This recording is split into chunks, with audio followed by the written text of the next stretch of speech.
The total reactive power consumed in the circuit shown below is plus 140 VAR. If load power factor is 0.45 lagging, then the value of XC is. Hello everyone, welcome to Singularity. आज के डेल्डोस का question में इस type के circuit given है ना, ये circuit given है और पूछा है XC कितना होगा, XC कितना होगा, कुछ डेटा गिवन है और XC का वैल्यू पूछा है. ऑलराइट, नाउ तो क्वेश्चन में इंफॉर्मेशन गिवन है टोटल पूरे सर्किट में कितने रिएक्टिव पावर कंज्यूम्ड हुए है ना. इसको अगर मैं Q टोटल बोल दूं, Q टोटल गिवन है plus 140 VAR, plus 140 VAR. Okay, now तो लोड को इस तरह सेपरेटली गिवन है ना, लोड पे सेपरेटली गिवन है. नाउ अगर मैं बात करूं कि लोड पे रिएक्टिव पावर कितना कंज्यूम हुआ है तो किस तरह निकालेंगे सर. तो QL बोल देता हूं लोड के लिए. QL is equals to magnitude of IRMS का square into XL, right, into XL. Now magnitude of IRMS square का वैल्यू 10 गिवन है क्वेश्चन में. सिंस इस फॉर्मेट पे है ना, इस फॉर्मेट में है, फेजर फॉर्म में है और कुछ बोला नहीं है, तो ये वैल्यू सर RMS वैल्यू होता है, करेक्ट. सो 10 ये गिवन है, 10 स्क्वायर 100 हो गया. 100 एक्सएल गिवन नहीं है डायरेक्टली, मैंने कहा डायरेक्टली गिवन है लेकिन इनडायरेक्टली गिवन है. कैसे? क्वेश्चन में लोड पावर फैक्टर 0.45 दे रखा है ना, लोड पावर फैक्टर 0.45 दे रखा है. इसको हम लोग 45/100 लिख लेते हैं. और लोड पावर फैक्टर कैसे निकलेगा, देखो एक रेजिस्टर एक इंडक्टर सीरीज में है तो ये निकलेगा resistor RL divided by magnitude of total impedance, total load impedance ZL, correct. तो RL तो गिवन है सर 1, RL गिवन है 1 और ये 1 प्लस XL का मैग्नीट्यूड, 1 प्लस XL का मैग्नीट्यूड होगा root over 1 plus XL square. अब इसको रीअरेंज कर देंगे तो XL आ जाएगा है ना, रीअरेंज करेंगे तो XL आ जाएगा. चलो करते हैं. तो ये root over 1 plus XL square ये आ जाएगा 100/45. चलो थोड़ा सा कैंसिलेशन कर लेंगे तो ये 5 से कैंसिल करेंगे तो 20, ये 9 हो गया. अब स्क्वायर रूट उधर ले जाएंगे, स्क्वायर रूट उधर ले जाएंगे तो ये 1 प्लस XL का स्क्वायर इज इक्वल टू 400/81, 400/81 तो माइनस 1 हो गया. तो 400 माइनस 81, 400 माइनस 81 विल बी 319. तो ये 319 डिवाइडेड बाय 81. ना इसका रूट ओवर अगर कर लें, इसका रूट ओवर कर ले तो ऑलमोस्ट ऑल का वैल्यू ये 1.98 ऐसा कुछ आ रहा है, तो ऑलमोस्ट ऑल 2 आ रहा है. ठीक है, ऑलमोस्ट ऑल 2 आ रहा है. तो XL सर 2 है, तो जैसे XL का वैल्यू मिला तो QL मिल जाएगा, राइट. तो QL will be plus 200 VAR, plus 200 VAR. QL क्या था, लोड पे रिएक्टिव पावर कितना कंज्यूम हुआ, कितना है प्लस 200 VAR, ये प्लस 200 VAR. और सर्किट में टोटल रिएक्टिव पावर बोला है प्लस 140 VAR. उसका मतलब क्या है, बाकी का जो माइनस 60 है ना, लोड पे ही प्लस 200 VAR है, टोटल सर्किट पे प्लस 140 VAR है, मतलब बाकी के माइनस 60 कौन कंज्यूम कर रहा होगा, ये माइनस लगा के बात करेंगे सर. ठीक है, माइनस 60 है. कभी कभी बच्चे कंफ्यूज हो जाएंगे, अच्छा टोटल 140 है, लोड पे ही 200 है, तो ऐसा कैसे, कुछ तो गड़बड़ है. नहीं, कुछ गड़बड़ नहीं है. यहाँ पे ये दोनों मिला के ये भी तो रिएक्टिव पावर कंज्यूम करेंगे, कैपेसिटर भी रिएक्टिव पावर कंज्यूम करेंगे. तो कैपेसिटर का रिएक्टिव पावर नेगेटिव में आता है ना, कैपेसिटर का रिएक्टिव पावर नेगेटिव में आता है और कितना है माइनस 60. तो ये प्लस 200 टोटल है प्लस 140, मतलब ये दोनों मिला के इनका जो टोटल कैपेसिटेंस है दोनों मिला के माइनस 60 कंज्यूम कर रहे हैं, माइनस 60 VAR कंज्यूम कर रहे हैं. अब यहाँ पे बेवकूफी मत करना कि अच्छा ये भी माइनस JXC है, ये भी माइनस JXC है और टोटल माइनस 60 है, तो ये माइनस 30 माइनस. ऐसा नहीं सर, डिपेंड करेगा यहाँ पे करंट कितना हो रहा है ना, क्योंकि फॉर्मूला तो ये है IRMS या फिर IRMS, यहाँ में कितना RMS करंट फ्लो हो रहा है इस पे और इस पे, उस पर डिपेंड करे. हाँ, यहाँ पे रजिस्टर नहीं होता, यहाँ पे रजिस्टर नहीं होता, तब करेक्ट होता. तब आप बोल सकते हैं ये 60 का आधा इधर आधा इधर. नहीं, यहाँ पे रेजिस्टर है, यहाँ पे रेजिस्टर है, तो यहाँ पे करंट डिफरेंट होगा, करंट डिफरेंट होगा, तो आपका दोनों का रिएक्टिव पावर कंजम्पशन इक्वल नहीं होगा, है ना, रिएक्टिव पावर कंजम्पशन इक्वल नहीं होगा। होगा कितना, आप current distribution, current division rule से यहाँ का करंट निकालो, है ना, तो पता चल जाएगा, लेकिन काफी लंबा चला जाएगा। लेकिन यहाँ पे हमको दोनों का कंबाइन रिएक्टिव पावर कंज्यूम्ड पता चल गया -60 VAR, ठीक है। तो यहाँ पे QC है ना, QC टोटल दोनों को मिला के, इसलिए मैं टोटल लिखा हूं, इसको -60 VAR, -60 VAR, ठीक है। तो ये इंफॉर्मेशन हम लोग के लिए इंपॉर्टेंट है इस क्वेश्चन को सॉल्व करने के लिए। ऑलराइट, नाउ अगर मैं ये बात करूं कि ये दोनों मिला के -60 VAR है, और इसको ऐसे भी अगर मैं कैलकुलेट करना चाहूं तो ये वाला 10 है ना, ये वाला 10 यहाँ पे मैं इन दोनों को कंबाइन कर दूंगा, अगर इन दोनों को कंबाइन करके लिखूंगा अगर, तो IRMS square into C total, है ना, इंटू XC टोटल बोल देता हूं मैं, इंटू XC टोटल, यही होगा -60, है ना, यही होगा -60 VAR, करेक्ट है। तो मैं क्या करूंगा, इन दोनों को कंबाइन करके नेट रिएक्टेंस कितना है कैलकुलेट करेंगे, ठीक है। इन दोनों कंबाइन करेंगे, मतलब ये जो पैरेलल कॉम्बिनेशन दिख रहा है आपको इन एलिमेंट्स का, उसको मैं कंबाइन करने जा रहा हूं, ठीक है। तो उसका टोटल XC टोटल मिल जाएगा, है ना, XC टोटल मिल जाएगा, तो यहां पुट कर देंगे, देखते हैं क्या मिलता है। चलो, तो 1 मिनट को मैं यहां क्लीन कर लेता हूं।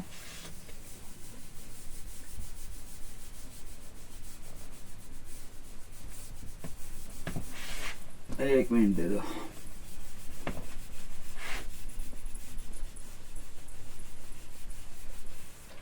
अरे चलो, मुझे क्या करना है, इसको कंबाइन करना है बस। तो क्या दिख रहा है, ये 1 - JXC और ये -JXC पैरेलल में है, तो कैसे करेंगे, ये 1 - JXC multiplied with -JXC divided by दोनों का समेशन, 1 - J2XC आएगा, करेक्ट। अरे चलो, ऊपर में मल्टीप्लाई करेंगे तो ये माइनस बिकम प्लस, जे फिर माइनस हो जाएगा, तो -XC स्क्वायर्ड, फिर यहाँ पे ये -JXC डिवाइडेड बाय 1 - J2XC। अब इसको फैक्टराइज करना है हमें, ताकि हम सेपरेट देख सके कि यहाँ पे रेजिस्टर टोटल कितना है ना। तो इसको फैक्टराइज करना होगा, तो ये 1 + J2XC डिवाइडेड बाय 1 + J2XC।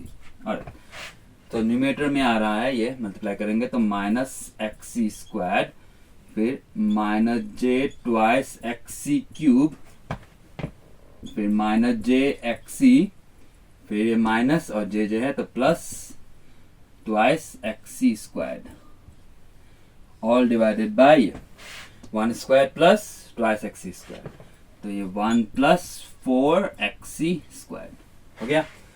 तो यहाँ पे इसको कंबाइन अगर कर दूं तो रियल पार्ट है -XC squared plus XC squared, तो बचेगा क्या, XC स्क्वायर्ड, XC स्क्वायर्ड, और ये इमेजिनरी पार्ट 2 and 1 3, तो -J3XC, सॉरी हमें कंबाइन नहीं होंगे, एक क्यूब है एक XC है, तो -J कॉमन ले लिया, तो यहाँ पे आ गया आपका XC क्यूब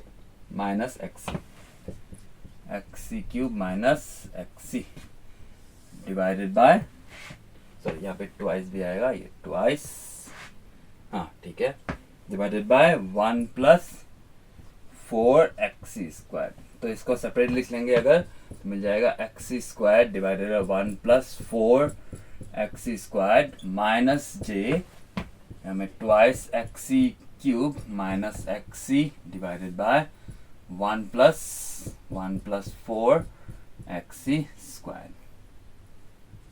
ये पे क्रॉस चेक कर लेंगे, ये माइनस तो ऐसा सॉरी ये प्लस आएगा ना, प्लस आएगा, ये प्लस आएगा। और चलो, इसका मतलब ये है कि ये कंबाइन करने के बाद मुझे एक रेजिस्टर मिला है, एक कैपेसिटर मिला है, और मैं यही, चलो मैं ऐसा दिखाता हूँ, यही मेरा XC टोटल है, यही मेरा XC टोटल है, करेक्ट है। ये मेरा एक्स है, मतलब ये correct. Twice x cube plus XC divided by 1 plus 4 x square. तो इस वैल्यू को यहाँ पुट कर देंगे। I R M S given है क्वेश्चन में 10, I R M S given है क्वेश्चन में 10, तो ये 100, तो यहाँ पे आ जाएगा ये 100 एक्सीटी, एक्सीटी ये रहा 100 times of 2 XC cube plus XC divided by 1 plus 4 XC square is equals to -60। Sorry, यहाँ पे माइनस साइन भी इंक्लूडेड होगा, है ना, एक्सी पे माइनस साइन भी इंक्लूडेड होगा, माइनस का अंदर ले लिया, तो एक्सीटी में एक्स में माइनस यूज कर रहे हैं हम लोग, तो माइनस तो आना है सर ये, ठीक है, इज इक्वल्स टू -60। तो पहले तो माइनस माइनस कैंसिल हुआ, बाकी ये 60 का 0 हो गया, ये 10, तो इधर अगर रीअरेंज कर दे तो वहां पे 0.6 है ना, यहाँ पे चलो मैं 10 को मल्टीप्लाई करता हूँ, यहाँ पे 20 एक्सी क्यूब प्लस 10 एक्सी उधर चला गया, तो ये 6 प्लस 6 4 24 एक्सी स्क्वायर। थोड़ा सा और रीअरेंज कर लेंगे, तो ये 20 एक्सी क्यूब उधर से आया तो -24 XC square plus 10 XC -6 is equals to 0। तो यहां से 2 कॉमन ले सकते हैं हम लोग, तो ये 10 XC cube -12 XC square plus 5 XC -3 is equals to 0। ये तो ये एक थर्ड पावर का इक्वेशन है ना, थर्ड पावर का इक्वेशन है, पॉलिनोमियल आ गया। तो ध्यान रखना, जब भी गेट पे आपको हायर ऑर्डर का इक्वेशन मिल जाए, है ना, हायर ऑर्डर पॉलिनोमियल मिल जाए, तो आपको कुछ भी पॉलिनोमियल बना के नहीं देगा, है ना, क्वेश्चन में आपको कुछ भी पॉलिनोमियल बना के नहीं देगा, आपको केयरफुली पॉलिनोमियल ऐसे क्वेश्चन फ्रेम करेगा ताकि ये पॉलिनोमियल आपसे इजीली सॉल्व हो जाए, इजीली सॉल्व हो जाए। मेरा मतलब क्या है, अगर आपने पॉलिनोमियल का टॉपिक मैथमेटिक्स में सही से पढ़ लिया है तो आप जानते हैं यहाँ पे शॉर्टकट्स लगता है। मैं 2 शॉर्टकट्स की बात करूं, अगर कोफिशियंट्स को अगर ऐड कर दोगे, कोफिशियंट्स को अगर ऐड कर दोगे 0 आ गया, कोफिशियंट्स को ऐड कर दोगे 0 आ गया, तो उसका मतलब 1 इज अ रूट, है ना, कोफिशियंट्स को अगर ऐड कर दोगे और 0 आ गया 1 इज अ रूट। दूसरा शॉर्टकट क्या है, ऑड कोफिशियंट्स, मतलब ये और ये ऐड करो, ऑड कोफिशियंट्स को ऐड करो, इवन कोफिशियंट्स को सेपरेटली ऐड करो, और दोनों इक्वल आ गए, दोनों इक्वल आ गए, उसका मतलब -1 is a root, -1 is a root. तो मैं ये बोल रहा हूं, तो गेट में जब भी हायर ऑर्डर पॉलिनोमियल आ गया तो आपको घबराने की नीड नहीं है। ये दोनों जो मैंने टेक्निक बताया, या तो +1 या फिर -1, मोस्ट ऑफ द सिचुएशन में हो जाएगा sir, most of the situation में हो जाएगा, ठीक है। मैं ये नहीं बोल रहा +1 -1 ही आंसर होगा, वो डिपेंड करेगा, क्योंकि ये कितने रूट्स होंगे, 3 रूट्स होंगे, है ना, 3 रूट्स होंगे। मैं तो बस एक रूट फाइंड आउट करने की बात कर रहा हूं, बाकी 2 रूट कैसे निकल जाएगा, सिंथेटिक डिवीजन से, है ना, सिंथेटिक डिवीजन। आपका पता नहीं है अगर सिंथेटिक डिवीजन क्या है, मैं करके बताऊंगा, लेकिन चलो, तो मैं 2 बात बताई, दोनों में से कौन सा फिट हो रहा है यहाँ पे, 10 -12 -2 प्लस 5 विल बी 3, और ये प्लस -3 इज 0, मतलब इन कोफिशियंट्स का रिजल्ट ऐड करके 0 मिल रहा है, तो 1 is a root sir, 1 is a root. तो xc इज इक्वल्स टू 1 एक आंसर आया, लेकिन आपको immediately x is equals to 1 answer pick नहीं करना है। क्यों? क्योंकि ये क्यूब है सर, ये थर्ड ऑर्डर है, उसका मतलब इसके 3 रूट्स आएंगे, 3 रूट्स आएंगे, तो एक ही की बात हुई। बाकी 2 कैसे पता करें, सिंथेटिक डिवीजन से। सिंथेटिक डिवीजन करते कैसे हैं सर, चलो सिंथेटिक डिवीजन की बात करते हैं।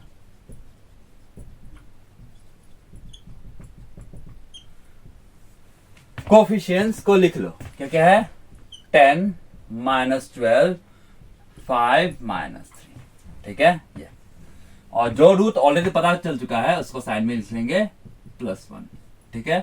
तो पहले यहाँ पे 0 ही लिखो, हमेशा 0 ही लिखो, दोनों का ऐड कर दो, क्या आया 10। अब ये जो रिजल्ट आया इस रूट के साथ मल्टीप्लाई करो सर, 10 × 1 10 आया। अब वापस से इन दोनों को ऐड करो -2, जो भी रिजल्ट आया इधर उसको इसके साथ मल्टीप्लाई करके यहां लिखना है, तो 1 से मल्टीप्लाई करता -2, तो यह आ गया 3, इसको वापस से 1 से मल्टीप्लाई करो, यहां लिखो, ऐड करो 0। ध्यान देना, ये हमेशा लास्ट वाला रिजल्ट 0 ही आएगा सिंथेटिक डिवीजन में, ठीक है। अगर आपका लास्ट वाला रिजल्ट 0 नहीं आ रहा है मतलब आपने कुछ गड़बड़ करा, ठीक है, आपने कुछ गड़बड़ करा। ये में 0 आ रहा है तो यहां में सही है सर। अब इसको कैसे लिखना है, अब ये सेकंड ऑर्डर में लिख सकता हूं मैं, कैसे, ये 10x² लिख दो, xc, चलो हम लोग का वेरिएबल xc है तो xc² -2xc + 3 = 0, है ना। अब एक क्वाड्रेटिक इक्वेशन है, क्वाड्रेटिक इक्वेशन सॉल्व करना तो हमको बचपन से आता है ना। चलो कर लेते हैं। तो इसका रूट्स डायरेक्ट लिखूं तो ये -b, तो ये 2 ± √b² मतलब 4 - 4ac, 4 × a है 10, c है 3, डिवाइडेड बाय ट्वाइस a मतलब 20। तो ऑब्वियसली बात है ये कॉम्प्लेक्स रूट आएंगे, है ना, ऑब्वियसली बात है कॉम्प्लेक्स रूट आएगा। कितना, ये 120 - 4, 120 - 4 इज 116, तो j तो आना ही है। तो एक रूट है तो दोनों रूट कॉम्प्लेक्स कॉन्जुगेट में होते हैं हमेशा, तो 2 ± j √116 डिवाइडेड बाय 20। तो बाकी दोनों जो रूट्स हैं वो कॉम्प्लेक्स है सर, एक ही रूट रियल है ना, एक ही रूट रियल है। तो ऑब्वियसली बात है हम लोग का xc जो वैल्यू है उसके सामने j लगा वगैरह वगैरह, तो xc तो रियल ही होगा सर, xc तो रियल ही होगा। उसका मतलब हमारा आंसर तो 1 ही है सर, हमारा आंसर 1 ही है। लेकिन आप जल्दबाजी में 1 नहीं करोगे, पहले एक बार चेक तो कर लो, है ना, चाहे एक बार चेक तो कर लो, शायद कुछ और रिजल्ट आ रहा है, ठीक है। तो बस इस सिचुएशन में तो ऑब्वियसली बात है ना, तो हम लोग का यही रिजल्ट आना था। लेकिन काफी सिचुएशन में आपको थर्ड हाई ऑर्डर पॉलिनोमियल दिखेंगे तो आप इमीडिएटली प्लस या -1 आंसर मत निकालो। प्लस और -1 मैंने कैसे बताया, कोफिशिएंट ऐड करोगे, कोफिशिएंट्स ऐड करोगे, 0 आ गया तो आप x = 1 is a root. Odd coefficients किसको बोल रहे हो, ये x³ xc, है ना, इनके कोफिशिएंट्स ऐड करो, इवन कोफिशिएंट्स ऐड करो, दोनों इक्वल आ गया तो x = -1 इज अ रूट। ठीक है, तो एक रूट मिलते ही हम सिंथेटिक डिवीजन कर सकते हैं, तो बाकी का रिजल्ट क्वाड्रेटिक क्वेश्चन में आ जाएगा, तो उसको सॉल्व करके हम लोग रिजल्ट निकाल सकते हैं बाकी दोनों रूट। ठीक है, तो चलो हम लोग का xc पूछा था, तो xc का रिजल्ट 1 है सर, है ना, xc का रिजल्ट 1 है। चलो मैं यहाँ लिख देता हूँ x = 1। ठीक है, तो इस क्वेश्चन का सही आंसर x = 1। ठीक है, तो आप ध्यान देंगे चीजों को किस तरह मैंने अप्रोच किया। यहाँ पे आप अगर करंट डिवीजन रूल लगा के करना चाहते थे तो कर सकते थे, लेकिन काफी लंबा चला जाएगा। ठीक है, काफी लंबा चला जाएगा। यहाँ में ये वाला IRMS मैं यूज नहीं कर सकता था। पहले तो मुझे यहाँ का करंट मान लो ये वाला चाहिए अगर, तो यहाँ का करंट निकालने के लिए करंट डिस्ट्रीब्यूशन से क्या होगा, ये 10, तो मैं इसकी बात करूं, है ना, इसकी बात करूं अगर, तो यहाँ का करंट कितना होगा, ये 10 RMS, और करंट डिस्ट्रीब्यूशन है तो opposite 1 - j XC divided by 1 - j twice XC, correct. ये करंट यहाँ पे फ्लो कर रहा है एम्पेयर में, इसका मैग्नीट्यूड का square multiplied with -j XC is equals to -60। ना तब आपको केयरफुली करना होगा कि किस पे, -30 भी नहीं, ठीक है, जैसे मैं बोल चुका हूं आधा नहीं कर सकते, तो आपको बड़ा ही केयरफुली करना होगा, लंबा कैलकुलेशन चला जाएगा। तो हमेशा ध्यान रखो कि इसको कंबाइन करने में ही अकलमंदी है ना, इसको कंबाइन करने में ही अकलमंदी है। तो थोड़ा सा कैलकुलेशन आएगा, आप यहाँ पे पुट करके रिजल्ट्स बड़े ही आराम से निकल जाएगा। ठीक है, आप चीजों को समझा करो किस तरह अप्रोच करे, है ना। बच्चे करते रहते लंबा कैलकुलेशन करते हैं प्रैक्टिस में, लेकिन ये भूल जाते हैं कि गेट एग्जाम में इतना टाइम नहीं है कि आप लंबा कैलकुलेशन करो। तो आपको समझना है कि किस तरह अप्रोच लगाएं तो जल्दी से भी हो सकता है ना। आप यहाँ पे नोडल मैथ्स जो भी लगा रहे हो, लगाते चले जाओगे तो भी तब तो हो गया, है ना। तो केयरफुली क्या करो, समझो कि बात को किस तरह मैंने ऐसे ही क्यों किया, इसको कंबाइन ही क्यों किया, कंबाइन नहीं करता तो क्या हो जाता, मैं सारी बातें कर रहा हूँ। ठीक है, तो आपको समझना है, क्योंकि मुझे पता है स्टूडेंट्स एक ही मेथड को बार बार रिपीट करते हैं, सोचते हैं कि अच्छा एक ही मेथड करूंगा, जितना ज्यादा प्रैक्टिस करूंगा उतना अच्छा हो जाएगा। नहीं, आपको दिमाग लगा के काम करना है। ठीक है, आपको सोच लेना है कि कैसे करूं, अप्रोच करूं तो शॉर्टेस्ट होगा, एक ही मेथड को पकड़ के नहीं चलना है। ठीक है, नेटवर्क थ्योरी में ये गलती करते हैं बच्चे, एक ही मेथड को पकड़ लेंगे, और हर क्वेश्चन में वही मेथड लगाने की कोशिश करेंगे, ऐसा नहीं। ठीक है, जब भी जरूरत है इसको कंबाइन करने में हिचकिचाओ नहीं। ठीक है, और चलो फिर मिलते हैं नेक्स्ट क्वेश्चन में। Thank you.